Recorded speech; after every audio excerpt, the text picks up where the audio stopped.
A small, silent hand signal changed a little girl's life forever.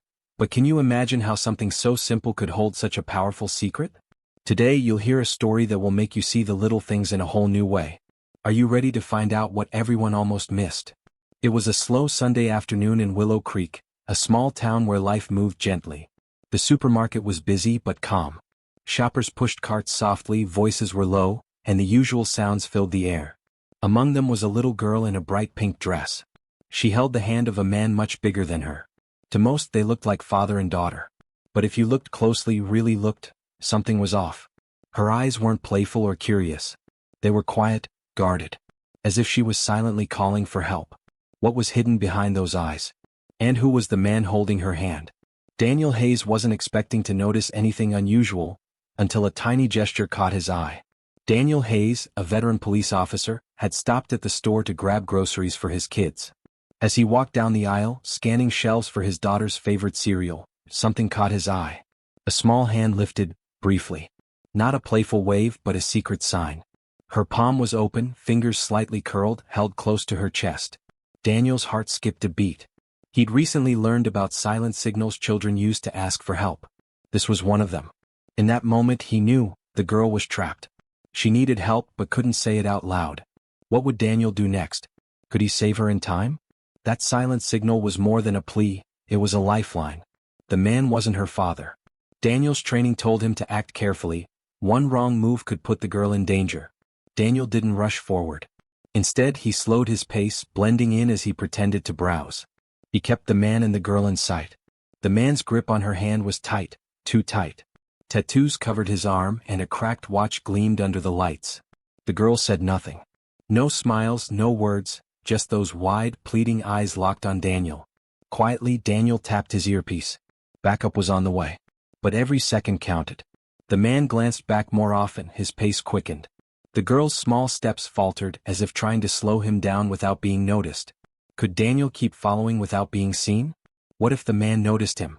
The man's nervous glances said time was running out. Every moment mattered. They moved toward a side exit, rarely used by shoppers. Daniel's heart raced.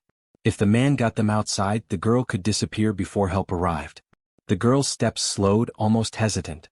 She wasn't trying to escape but buying time, hoping someone would see. Daniel edged closer, pretending to check a display. The man's grip tightened. The girl winced but kept up. Seconds stretched. The tension grew. Would Daniel act before it was too late? What would happen when he did? The man wasn't her father. The girl had been abducted days ago from a distant park. Backup was close, but Daniel had to act now. Just feet from the exit, Daniel stepped forward, voice steady and firm. "I'm a police officer. Stop right there." The man froze. The air grew thick with tension. For a moment, everything hung between danger and hope. The girl's eyes flicked between the two men, her chest rising fast. The man muttered something about a misunderstanding, but Daniel wasn't buying it. Would the man fight, run, or surrender? What would come next? Backup arrived just in time. The nightmare was ending. Officers quickly surrounded them. The man's grip loosened. The girl was gently pulled into Daniel's arms. Her tiny body shook. Silent tears fell as she clung to him, finally safe. It came out that the man wasn't her father. She'd been taken from a park miles away, missing for days. Her family feared the worst.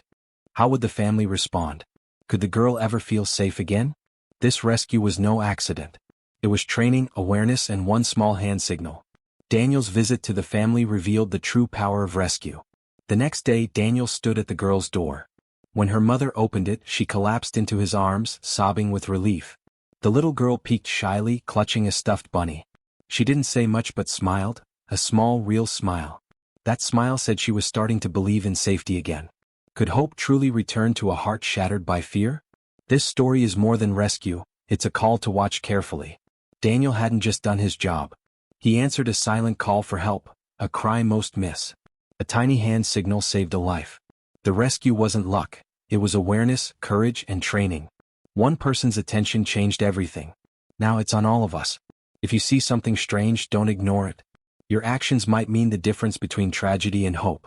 Sometimes saving a life is noticing the smallest sign, a look, a gesture, a brave moment. Will you be the one to see the next silent call for help?